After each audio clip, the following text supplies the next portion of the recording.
शांति अपने दो बेटों अर्नव और आरुष के साथ शांति से जीवन बिता रही थी। लेकिन शांति के पति सोहन से उसकी कभी कभार थोड़ी अनबन हो जाती थी। एक दिन शांति रोज की तरह सुबह का खाना बना रही थी, तभी दरवाजे की घंटी बजी। घंटी की आवाज सुनकर वो दरवाजे की ओर जाती हुई कहती है, अरे आती हूँ, कौन है, सब्र करो। शांति दरवाजा खोलती है तो देखती है कि उसके जेठ मोहनदास सामने खड़े होते हैं। वो सक पकाकर अपना घूंघट करती है और पैर छूकर कहती है, आइए आइए जेठ जी। कैसी हो शांति? जी मैं तो बिल्कुल ठीक हूँ, सब आपकी मेहरबानी है भाई साहब। शांति और मोहनदास की बातें सुनकर शांति का पति सोहन और उसके दोनों बेटे बाहर आ जाते हैं। अरे भैया राम राम, कैसे हो आप? राम राम भाई। अरे शांति, ऐसे खड़ी खड़ी क्या देख रही हो? चाय कॉफी कुछ लेकर आओ, भैया आए हैं। शांति तेजी से रसोई की ओर आगे बढ़ती हुए कहती है, अरे मेरी माँ, गेट खुलने के चक्कर में मेरे तो चावल ही जल गए। वो दौड़ी दौड़ी रसोई में जाती है और देखती है कि सारे चावल जल गए हैं। वो दोबारा चावल बनाने में लग जाती है। इतने में सोहन आवाज लगाता है, अरे शांति, तुम्हारे चावल का रोना खत्म हो गया हो तो चाय ले आओ। जी लाती हूँ अभी। शांति जल्दी जल्दी चाय बनाती है और मोहनदास को चाय देती है। सब एक दूसरे की खैर खबर पूछते हुए चाय पीते हैं। चाय खत्म होती ही मोहनदास शांति की ओर देखते हुए मजाक में कहते हैं, शांति, अब तुम्हारी चाय में दम नहीं रहा, अब हमें चाय बनाने वाली बदलनी पड़ेगी। ये कैसे मुमकिन होगा जेठ जी, घर और बाहर का सारा काम मुझे ही करना पड़ता है और कभी कभी जल्दी जल्दी के चक्कर में काम बिगड़ जाते हैं, जैसे आज चावल जल गए। अरे इसी का तो हल लेकर आया हूँ। मैंने रिश्ता देखा है अर्नव और आरुष के लिए। दोनों लड़कियां बहुत सुंदर और सुशील हैं। अगर आप दोनों इजाजत दें तो बात करूँ आगे।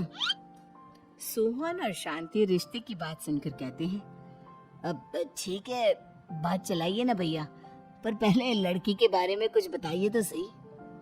हाँ भाई साहब, लड़की कैसी है, परिवार कैसा है, कहाँ के रहने वाले हैं?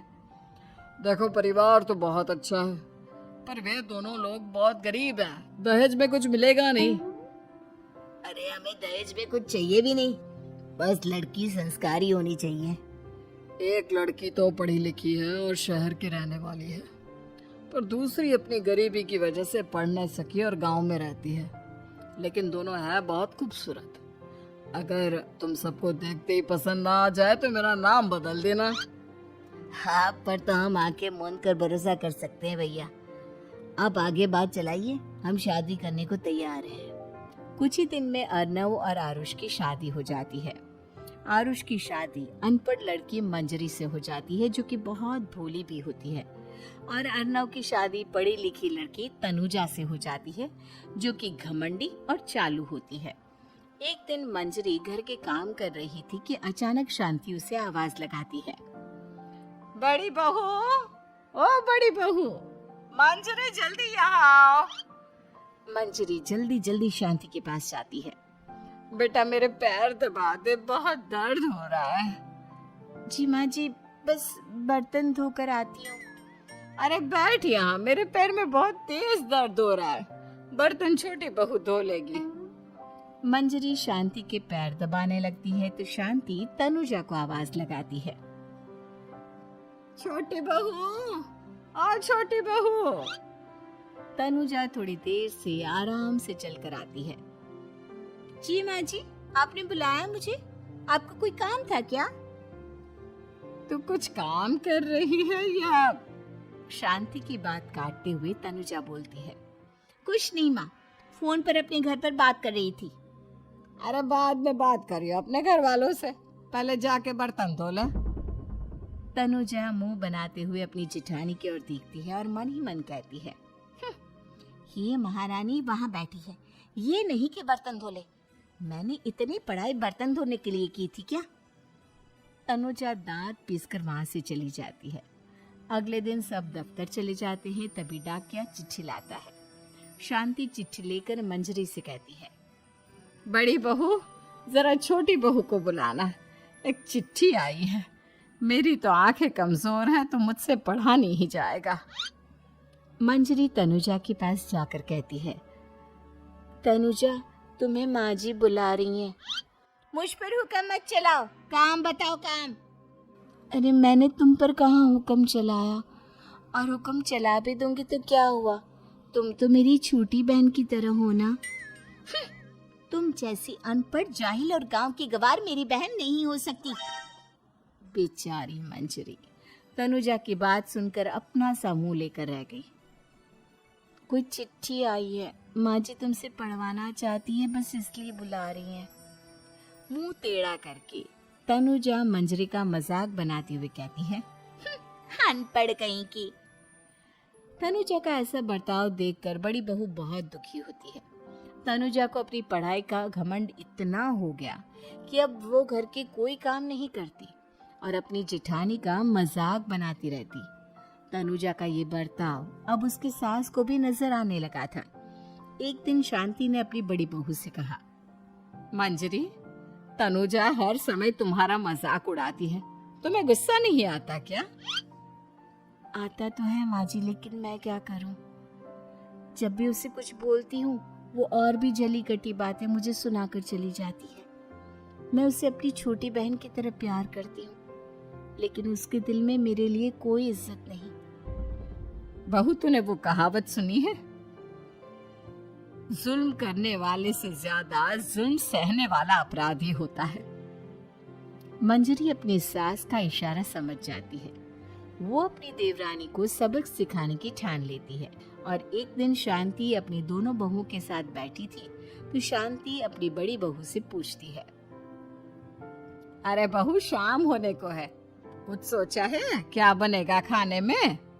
माँ जी मेरे तो सर में बहुत दर्द है आज। मेरी प्यारी देवरानी ही कुछ अंग्रेजी खाना बनाकर खिलाएगी। सुना है पढ़े लिखे लोग अंग्रेजी खाना बहुत अच्छा बनाते हैं, क्यों तनुजा? इतना कहकर मंजरी अपनी सास की ओर देखकर मुस्कुरा दी। तनुजा अपनी तारीफ सुनकर बहुत खुश हो गई। इतने में शांति कहती है, ये तो सच बात है छोटी बहू, ये तो मैंने भी सुना है। हम भी पक गए हैं बड़ी बहू के हाथ का खाना खा खा कर। तनुजा, तुम्हारी माँ भी तो तुम्हारे खाने की बहुत तारीफ करती है, आज हमें भी खिला दो कुछ अच्छा सा बनाकर। शांति की बात सुनकर छोटी बहू और आसमान पर चढ़ गई, पर उसे ये कहाँ पता था कि उसकी सास और जेठानी उसे सबक सिखाना चाहती है। तनुजा अपनी तारीफ सुनकर खुश तो बहुत होती है, पर सोचने लगती है, मुझे तो कैसा भी खाना बनाना नहीं आता, अब मैं क्या करूंगी? अगर मैंने इनको सच बता दिया तो मेरी सारी इज्जत मिट्टी में मिल जाएगी। अरे छोटी बहू, क्या सोच रही हो? खिलाओगी ना अपने हाथ का अंग्रेजी खाना? छोटी बहू हाँ में सर हिला देती है।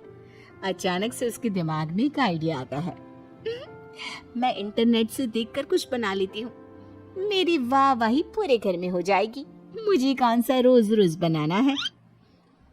माँ जी आज आप सबको ऐसा खाना खिलाऊंगी कि। इतने में शांति छोटी बहू की टांग खींचते हुए कहती है कि पता नहीं कैसा खाना खिलाओगी, ए ऊपर वाले हमारी रक्षा करना। इतना बोलकर शांति और मंजरी दोनों जोर जोर से हंसने लगते हैं। अब तनुजा रसोई घर में चली जाती है और खाने की तैयारी करने लगती है, पर उसे रसोई घर की चीजों के बारे में तो कुछ नहीं पता। जैसे तैसे सारी चीजें निकालती है और इंटरनेट पर देखकर खाना बनाती है। कुछ ही देर में सब लोग घर आ जाते हैं। अरे सुनते हो, आज का खाना हमारी छोटी बहू बना रही है। अरे वाह, आज तो फिर कुछ अंग्रेजी खाना खाने को मिलेगा। कुछ ही देर में खाना बन जाता है तो छोटी बहू सबका खाना लगा देती है। इतने में बड़ी बहू कहती है, क्या बात है देवरानी जी, आज तो बहुत अच्छी खुशबू आ रही है। ये बात तो सही कही बड़ी बहू तूने, खुशबू तो अच्छी है, ऐसी खुशबू तो मेरे खाने में भी नहीं आती। सब मिलकर छोटी बहू की बहुत तारीफ करते हैं और छोटी बहू 7वें आसमान पर बैठ जाती है। अब सभी खाना खाते हैं। जल्दी जल्दी दो, अब तो मुंह में पानी आ रहा है। हाँ हाँ, मुझसे भी नहीं रुका जा रहा। जैसे ही सोहन एक निवाला खाता है तो उसकी आंखों से पानी आने लगता है। ये देखकर शांति सोहन से पूछती है, क्या हुआ जी? खाना इतना अच्छा बना है कि आंखों से पानी आ गया। सोहन चुप रहता है और धीरे धीरे से खाना शुरू कर देता है। इतने में सोहन छोटी बहू से कहता है, बेटी तुम भी तो खाओ, तुम क्यों रुकी हो? खाना सच में बहुत अच्छा है। ये कहकर सोहन जोर से हंस देता है। फिर सब खाना खाने लगते हैं, लेकिन खाने में नमक और मिर्च तेज हो गई थी। तनुजा से कोई कुछ नहीं बोलता, बल्कि उसे भी खाने को कहते हैं। जैसे ही छोटी बहू खाना खाती है, वो पानी पानी कहकर चिल्लाती है, पानी, इसमें तो पानी। ये खाना तो सच में इतना अच्छा बना है कि हमारे साथ साथ देवरानी जी भी इसके स्वाद को कभी नहीं भूल पाएंगी। सही कहा बहू। तनुजा को अपनी गलती का एहसास हुआ और उसने अपनी सास से कहा, माँ जी, ये मेरी गलती नहीं है। इंटरनेट पर दिखाया था कि 4 चम्मच नमक और मिर्च डालने हैं।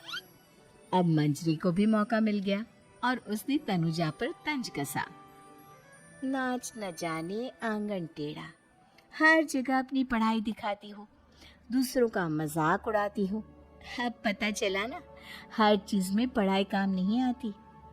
और तुम तो शहर में रही हो, तुम्हें तो मुझसे भी अच्छा खाना बनाना आना चाहिए ना।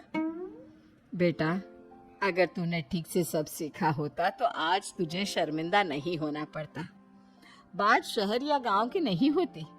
मंजरी गांव से आई है, लेकिन उसे घर का काम करना और खाना बनाना सब अच्छी तरह से आता है।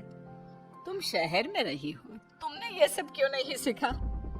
छोटी बहू सर नीचा कर सबसे माफी मांगती है और बहुत शर्मिंदा होती है। दीदी मुझे माफ कर दो, मैंने आपको बहुत बुरा भला कहा, पर आपने मुझे हमेशा ही माफ किया। आज मुझे अपनी गलती का एहसास हो गया है। अब दोनों बहुएं मिलकर घर का काम करने लगी और एक दूसरे को अपने गुण बांटने लगी। मंजरी ने अपनी देवरानी को खाना बनाना और घर का काम करना सिखाया, वहीं तनुजा ने भी अपनी जिठानी को पढ़ना लिखना सिखाया। शांति और सोहन ऐसी बहुएं पाकर बहुत